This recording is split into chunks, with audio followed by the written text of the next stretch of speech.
downtown office thinks we got a new player in Hell's Kitchen. What do they want?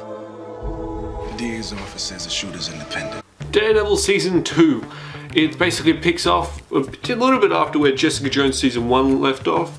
Picked up Wilson Fisk, still in prison, but now there's this new threat out. This guy named Frank Castle, the Punisher. He's going around murdering gangs by the gang loads.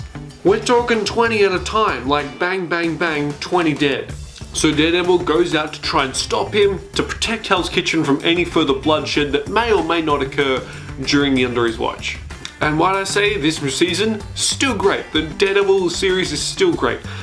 Is it as good as Daredevil Season 1? No. But does it improve on areas than Daredevil Season 1?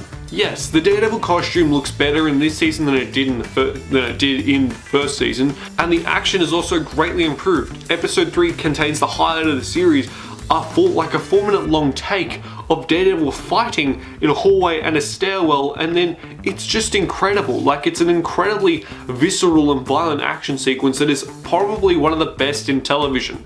Charlie Cox as Matt Murdock, still great. Deborah Ann Wall as Karen Page, still great. Eldon Henson as Foggy, still great. John Bernthal in this series as Frank Castle, amazing. He's great. He's so visual. He's gritty. He is an incredibly moral character that you understand where he's coming from, why he's doing it, what motivates him. He's just a great and fantastic vigilante.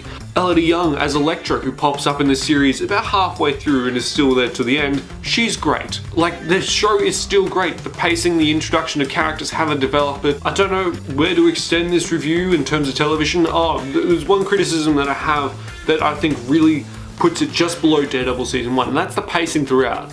The first season, very direct, it's focused entirely on Daredevil and Wilson Fisk. Like, that's the hero-villain sort of moniker. Whereas this, it's sort of like Daredevil, Frank, like the Punisher for a couple episodes, and then we don't know who the villain is for a couple episodes, and then the villain like actually shows itself in the twist in like the 7th episode or something. And for this episode, it sort of like alternates between focusing on Punisher and Elektra to balance out Daredevil. The first 4 episodes, I believe, go to like Punisher, and then it's like a few episodes to Elektra, and then it's like a weird mix towards the end, as it like one episode leans heavily towards the Punisher, and then the next one leans heavily towards Elektra, and it doesn't know who to focus on because it tries to share the spotlight between them both, but it doesn't do that quite as effectively. So I would say that Daredevil Season 2, I'd buy it on DVD.